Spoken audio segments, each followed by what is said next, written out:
Aquella mañana, el aire dentro de la mansión olía a rosas frescas y a desprecio silencioso. Nadie lo dijo en voz alta, pero todos lo sentían. Los empleados caminaban con la cabeza baja, los pasos calculados, como si el suelo fuera de cristal y cualquier movimiento equivocado pudiera romperlo todo. En el centro de ese mundo perfecto y frío, había una mujer, alta, de piel oscura, con los ojos que parecían guardar secretos que ninguno de los presentes podía imaginar. Se llamaba Amara Osei. Llevaba 5 años trabajando en esa casa, 5 años limpiando los espejos en los que otra mujer se miraba con superioridad. Y nadie, absolutamente nadie en esa mansión, sabía quién era Amara Osei en realidad. Hasta que llegó la carta. Una carta en inglés que ninguna de las personas en esa sala podía leer. Una carta que cambiaría el destino de todos los que estaban dentro de esas paredes. Y cuando la dueña de la mansión, Valentina Rossini, la miró con esa sonrisa condescendiente que tanto había practicado y le extendió el papel como si le estuviera dando una limosna, no tenía idea de lo que estaba a punto de desencadenar. Lo que estaba a punto de suceder iba a costar $4 millones. Si te gustan las historias que revelan verdades ocultas, suscríbete y deja tu like para no perderte las próximas. Valentina Rossini había nacido en una familia que confundía el dinero con el mérito. Su padre había construido un imperio de bienes raíces en Ciudad de México con la misma frialdad con la que construía sus relaciones, calculando cada paso, descartando todo lo que no le servía y creyendo firmemente que el valor de una persona podía medirse por el código postal en el que vivía. Valentina creció con esa filosofía grabada en los huesos. A los 42 años, era dueña de una residencia de 1000 metros cuadrados en las lomas de Chapultepec, con jardines que un equipo de 7 personas mantenían impecables, y con una colección de arte que varios museos le habían envidiado. Tenía el cabello siempre recogido con una elegancia estudiada, usaba ropa de diseñador con la misma naturalidad que otros usan jeans viejos, y tenía la costumbre de mirar a la gente de reojo antes de decidir si valía la pena dedicarles una sola palabra. Amara llegó a esa casa 5 años atrás, recomendada por una agencia de personal doméstico de confianza. Su currículum era sencillo. Había trabajado en otras casas, tenía referencias impecables. Era puntual, discreta y eficiente. Valentina la contrató en 15 minutos, porque para ella Amara era simplemente una empleada doméstica más. No preguntó de dónde venía realmente. No preguntó qué había hecho antes. No preguntó nada. Las personas como Valentina raramente preguntan, asumen, y en esa suposición silenciosa vive todo el veneno del prejuicio. Amara tenía 38 años cuando comenzó a trabajar en esa mansión. Era de origen ganés, criada en Londres, educada en universidades que Valentina no habría podido pronunciar sin tropezar con su propia ignorancia. Pero Amara no dijo nada, no porque tuviera miedo, sino porque había aprendido algo muy valioso a lo largo de los años. Dejar que la gente subestime a quien no conoce, porque la verdad, eventualmente, siempre encuentra su camino. Durante los primeros meses, Valentina apenas notó a Amara más allá de su utilidad.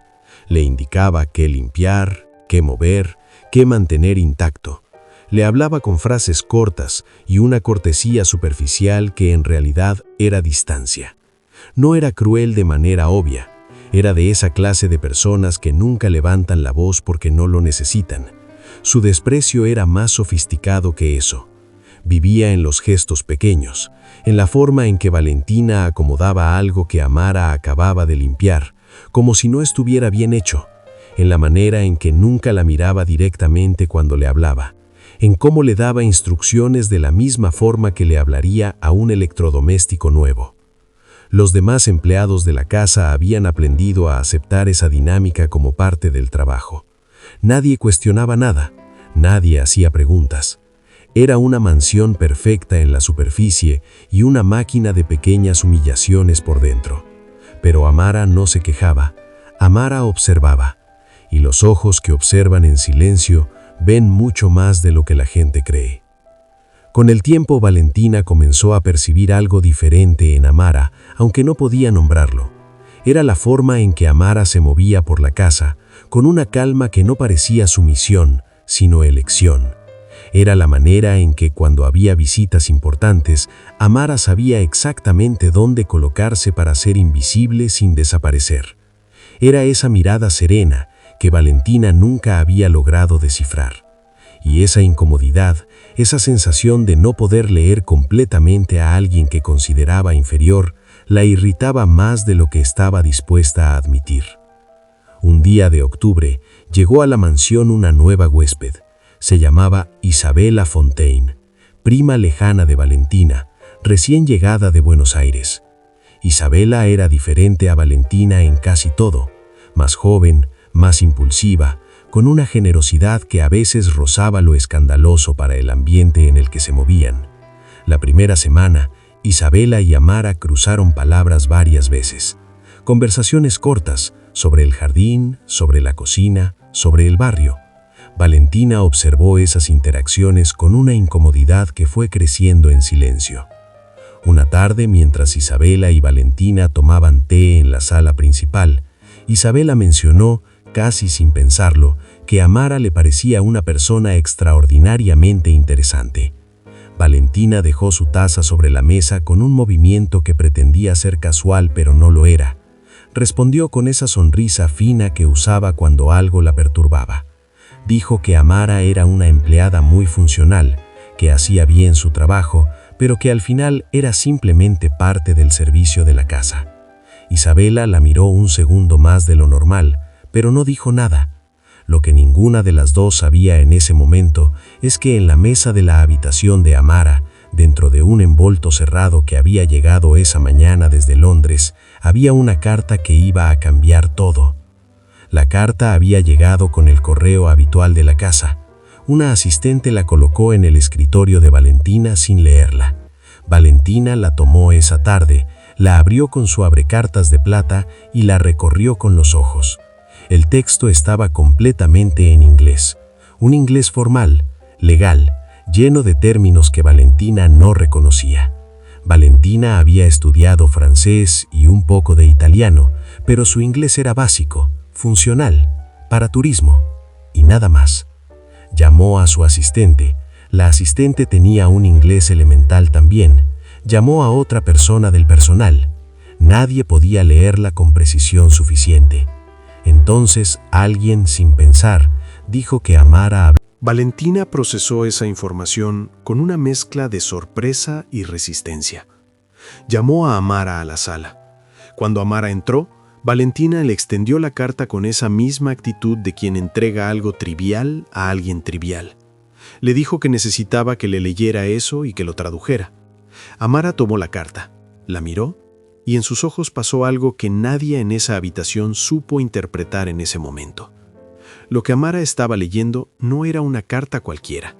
Era una notificación legal proveniente del bufete de abogados Harrington, Cole & Associates de la ciudad de Londres. El texto describía con detalle y precisión jurídica la existencia de un fideicomiso internacional. Un fideicomiso creado hacía 16 años por un empresario británico de nombre Richard O'Sea.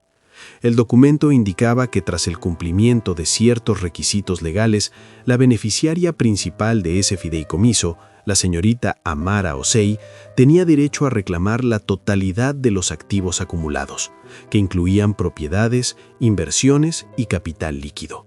El valor total declarado en la carta era de $4 millones con documentación verificada y lista para transferencia. Amara leyó la carta completa en silencio. Valentina la observaba con impaciencia. Entonces Amara comenzó a traducir. Leyó cada línea con la misma calma con la que había limpiado los espejos de esa casa durante 5 años.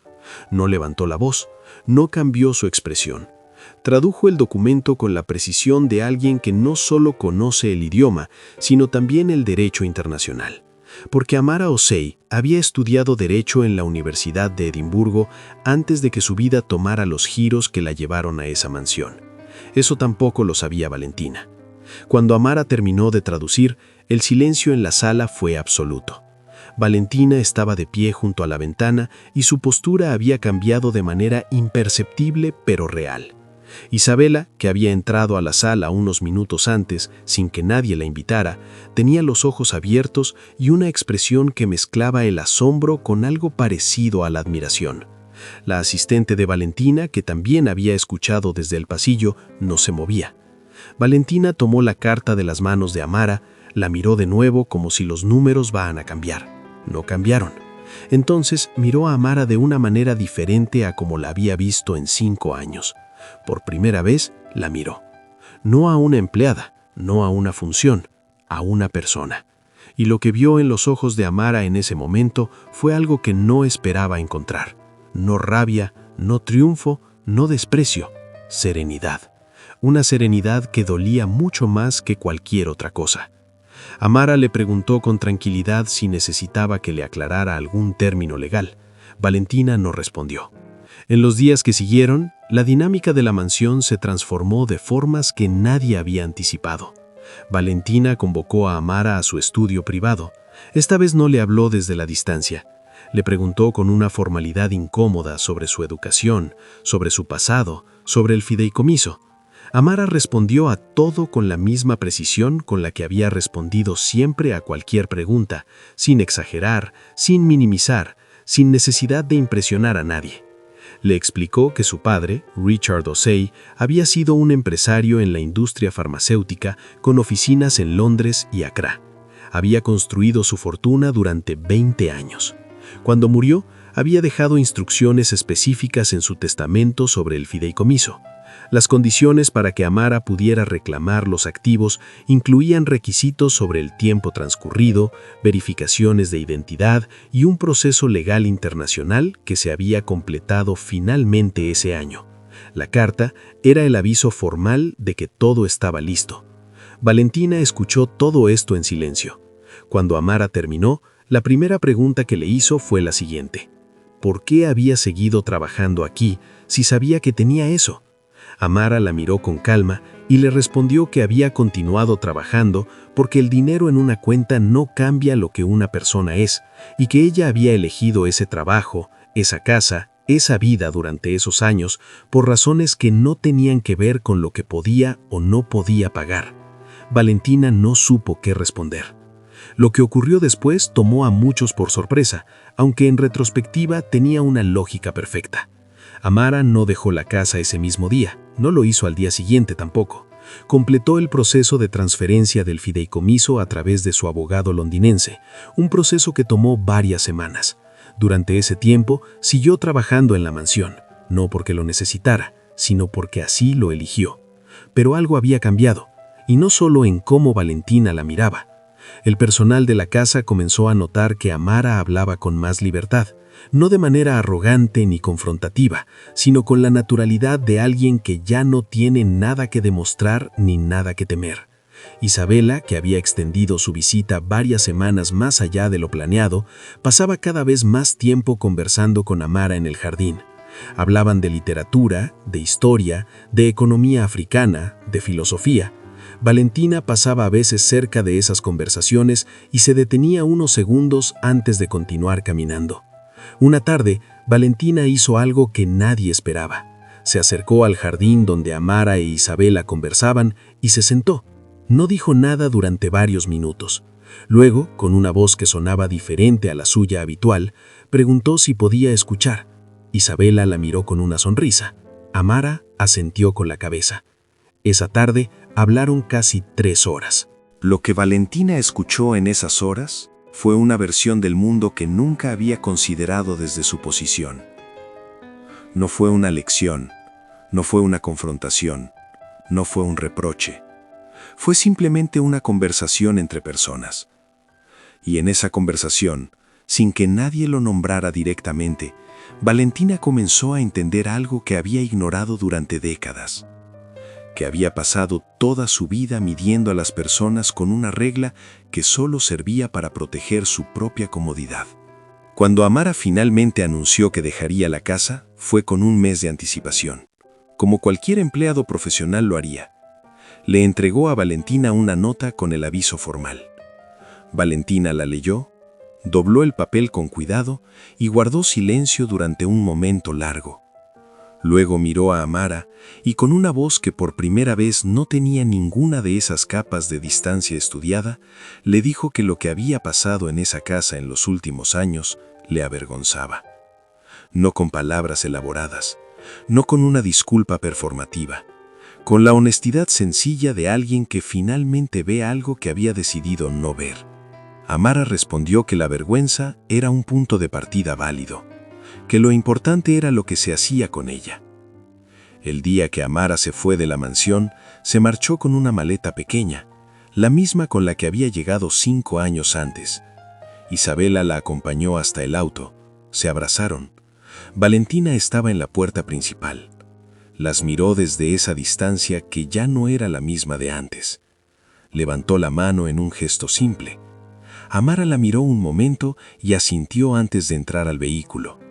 Los 4 millones no habían cambiado quién era Amara. Eso era exactamente lo que Valentina finalmente había comprendido. Que el valor de una persona no vive en sus cuentas bancarias, ni en su código postal, ni en el trabajo que desempeña. Que hay personas que caminan por el mundo con una riqueza que no tiene denominación en ninguna moneda. Y que la tragedia del prejuicio no solo es lo que hace a quien lo sufre, sino lo que le roba a quien lo practica. Valentina Rossini pasó los meses siguientes de maneras que las personas a su alrededor no supieron interpretar del todo. Redujo el personal de la mansión no por austeridad, sino por un proceso genuino de simplificación. Comenzó a involucrarse en proyectos de desarrollo en comunidades que antes nunca habría visitado, no porque la historia de Amara la hubiera convertido en una persona diferente de la noche a la mañana, sino porque algo en esa conversación de 3 horas en el jardín había abierto una fisura en la arquitectura de sus convicciones. Y por esa fisura, lentamente, comenzaba a entrar algo de luz. Amara, por su parte, estableció en Londres una fundación dedicada a financiar el estudio de jóvenes africanos en universidades europeas. La llamó con el nombre de su padre. En los primeros 2 años, la fundación financió el estudio de 34 estudiantes de 7 países diferentes. Amara dirigía la fundación con la misma calma con la que había barrido los pisos de una mansión en Ciudad de México, porque para ella, el trabajo siempre había sido trabajo. Lo que le daba significado era el propósito detrás de él. Isabela Fontaine, que había regresado a Buenos Aires meses antes, mantuvo correspondencia con Amara durante años. En una de sus cartas, le preguntó si alguna vez había estado tentada a revelar su historia en aquella mansión antes de que llegara la carta. Amara le respondió que no, que había aprendido desde muy joven que las personas que necesitan revelar su valor constantemente son personas que aún no están seguras de él, y que ella había llegado a esa casa sabiendo exactamente quién era. Esta historia no es sobre 4 millones de dólares. El dinero es solo el símbolo en el que la historia culmina. Lo que realmente importa es lo que vivió antes de esa carta. Los 5 años de miradas que no veían, de palabras que no escuchaban, de suposiciones que convertían a una persona compleja, educada y profunda en una función dentro de una casa. Eso es lo que hace el prejuicio. No necesita gritar, no necesita insultos ni violencia directa. Vive en la indiferencia, en la certeza de que ya se sabe quién es alguien antes de haber escuchado su primera palabra. Y lo que hace tan poderosa la historia de Amara no es su respuesta, sino su dignidad durante todos los años previos. Su elección de seguir siendo completamente ella misma dentro de un entorno que nunca la vio. Su decisión de no reducirse para caber en la imagen que otro construyó de ella. Eso requiere una fortaleza que no tiene precio en ningún mercado del mundo. Vivimos en una sociedad que todavía tiene la costumbre de asignarle valor a las personas antes de conocerlas, que mira el color de la piel, el acento en la voz, el trabajo que se desempeña y desde ese primer segundo ya ha decidido cuánto espacio merece esa persona en la sala. Esa costumbre tiene consecuencias, no solo para quienes la sufren, sino para quienes la practican, porque les roba la oportunidad de conocer mundos enteros que viven justo al lado de ellos. Valentina Rossini vivió 5 años al lado de un mundo extraordinario y no lo vio. Eso es lo que se pierde el prejuicio. Y Amara Osei caminó 5 años por ese mundo sin necesidad de que nadie lo reconociera. Eso es lo que da la dignidad. La próxima vez que alguien entre a un espacio cargando una historia que nadie ha pensado en preguntar, vale la pena recordar que dentro de esa persona puede vivir algo que ninguna suposición silenciosa podría haber anticipado. Porque el valor de un ser humano nunca cabe en los límites de lo que vemos a primera vista, y la historia más importante que podemos aprender en esta vida quizás sea precisamente esa.